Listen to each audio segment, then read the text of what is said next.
Coming to the real Smurl haunting case, Jack and Janet Smurl were an ordinary Catholic couple living in West Pittston, Pennsylvania. In 1974, they moved into a duplex with their 4 daughters and Jack's parents, John and Mary. It seemed like the perfect setup for a large family, but soon strange things began to happen. At first, the disturbances were small, electrical appliances would break constantly, stains appeared on newly painted walls, and foul odours like rotting flesh or burning would fill the rooms without explanation.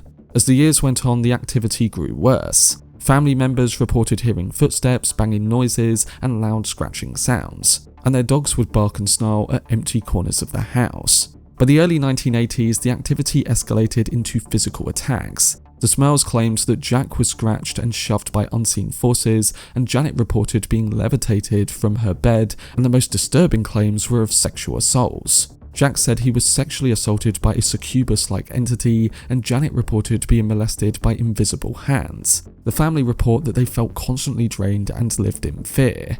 Eventually they turned to priests, but according to the Smurls, prayers and blessings only made the activity worse. It was at this point in 1986 that Ed and Lorraine Warren entered the picture. Lorraine said she sensed the presence of 4 entities in the home, including a harmless spirit, 2 angry but human ghosts, and 1 powerful demonic force that was tormenting the family. The Warrens documented strange phenomena, including shadowy apparitions and sudden temperature drops, but they couldn't convince church officials to authorize a full exorcism. Over the years, several priests did attempt exorcisms, but the family said these only brought temporary relief. Media attention grew after a newspaper reported their story, and skeptics dismissed it as either hallucinations, stress, or a complete hoax. Neighbours claimed that they never witnessed anything unusual, and after more than a decade of torment, the Smurls finally moved out in 1989, saying that the activity had lessened but never fully ended. Their story was later retold in the book The Haunted in 1988 and made for a TV movie in 1991.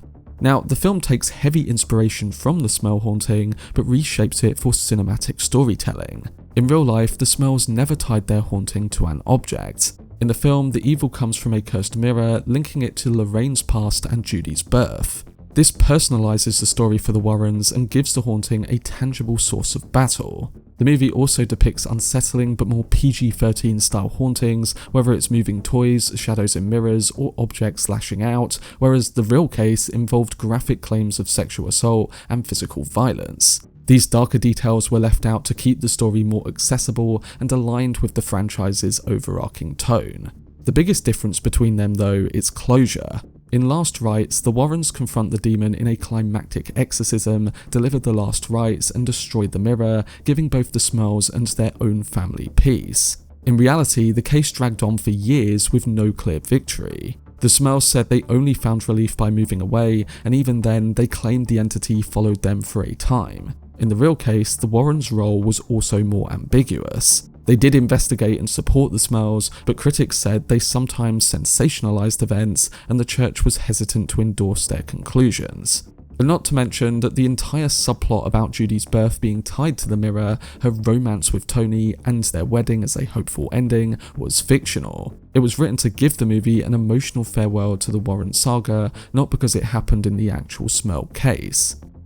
Coming to all the events of the movie, the story begins in 1956 when Ed and Lorraine Warren are drawn to a dusty old shop where a peculiar mirror sits in the shadows. The object has a strange pull, and when Lorraine's hand touches its glassy surface, the mirror shatters violently, sending a jolt of supernatural force through her body. She collapses into horrifying visions of a malevolent presence bound to the object and sees her unborn child lifeless in her arms. Ed rushes her to the hospital where their daughter Judy is delivered stillborn. Her daughter seems to be dead, but Lorraine clings to her faith and channels a strength beyond herself, somehow pulling her daughter back into life. They call her Judy, and her survival is nothing short of miraculous. But the incident leaves Lorraine with an unshakable awareness that the mirror is tied to something ancient, something intent on breaking into their world. Unlike the Annabelle doll, which is just a conduit for dark energy, the mirror itself is shown as the demon's chosen anchor, a reflective surface that traps souls, magnifies fear, and bends reality. Its power is psychological as much as physical.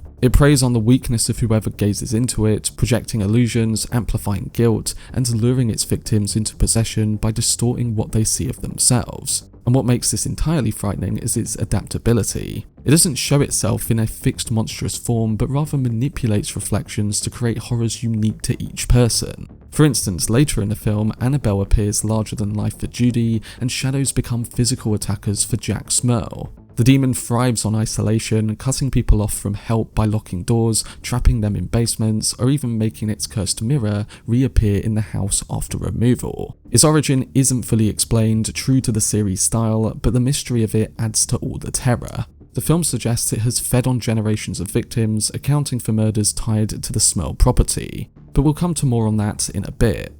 Decades pass and we do come to 1986, where most of the film takes place. We're introduced to the Smurl family, who are settled into a modest home in Pennsylvania, hoping to build a safe and happy life. Jack and Janet, their 4 daughters, and Jack's elderly parents are eager for peace, but the illusion dissolves when Heather, one of the girls, receives the same large ornate mirror from the Warren flashback as a gift for her birthday. Not long after the mirror enters the home, calamity follows. A ceiling fixture nearly kills Heather, voices echo in the halls when no one is there, and shadows skitter across the walls at night. The disturbances escalate quickly into violence, Dawn collapses from a horrifying vision of glass tearing through her body, and Jack suffers terrifying nightly assaults, with the entire family beginning to feel like prisoners in their own home. When their pleas for help are ignored, they go public, telling the media and the world about their haunting in desperation. Meanwhile, Judy Warren, who is now grown, thinks she has learnt to cut out her experiences with the dead using her mother's methods. She's also moving on in life with her boyfriend Tony, who recently proposed to her. But we learn over this period that she's beginning to feel an unshakable connection to what's happening hundreds of miles away. She suffers visions of Annabelle, encounters disturbing distortions in mirrors, and even experiences a terrifying moment in a bridal shop where her reflection seems to fracture and attack her. It becomes clear that the evil attacking the Smurls is reaching for her too. We also learn that Father Gordon, a priest familiar with the Warrens, tries to intervene with the Smurl case, but when Ed and Lorraine refuse to join him, he faces the house alone. The encounter ends in tragedy as Gordon, manipulated by the demonic force, dies in a manner staged to look like suicide. At his funeral, Judy has a chilling vision of the Smurl home, and as if pulled by an unseen hand, she leaves her family and fiancé behind and makes her way to Pennsylvania. Ed, Lorraine and Tony realise what has happened and follow Judy there, arriving at the Smurl residence just as the haunting reaches its worst. The house seethes with dark energy, and Lorraine quickly understands that the mirror is not just a cursed object, but the dwelling place of a demon responsible for past deaths on the property. The film references the Axeman, a figure tied to the same cursed object. He appears as a menacing, violent presence associated with brutal murders carried out in the past, including an elderly lady and young girl. The victims were axed to death by the same man, which is visualized horrifically by the mirror. This axe-wielding manifestation serves as one of the demon's most physical and terrifying faces, a reminder that the mirror's power doesn't just haunt. It never commits murder directly, as like with Father Gordon, it corrupts humans into acting on its behalf.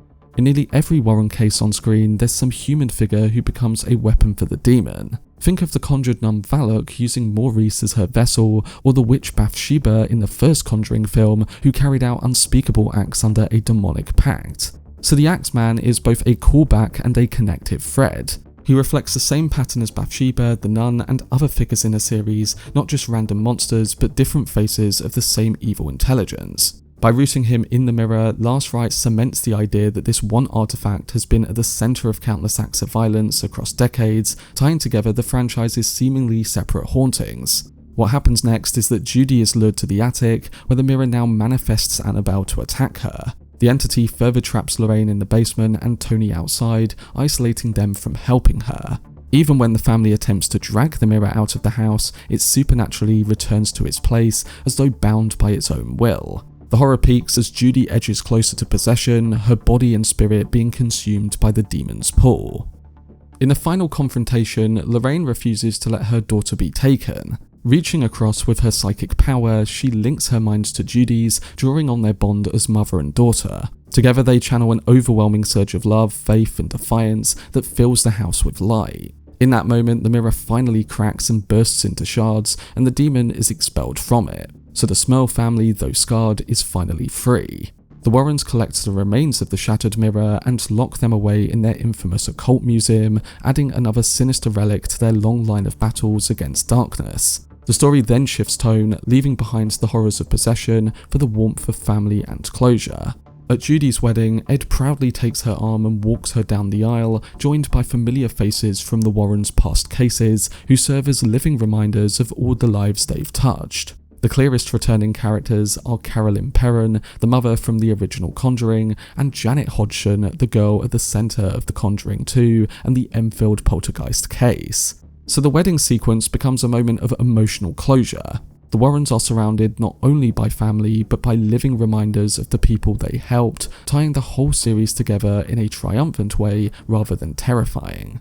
We then come to the post-credits, and the film offers one last revelation. Home videos and photographs of the real Ed and Lorraine Warren fill the screen, accompanied by the mirror itself, no longer just a prop, but framed as the unifying object of their lifelong struggle. It is suggested that Annabelle, long thought to be the most notorious of their cases, was merely another reflection of the mirror's dark influence. The idea of the Conjuring mirror is introduced, reinterpreting the very title of the series as a reference to this artifact that has lurked in the background all along.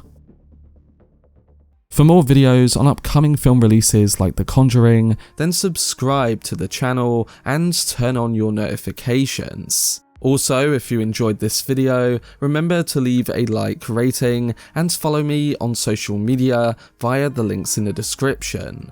But anyway, I hope you guys enjoyed it. I've been Cortex, and as always, make some noise.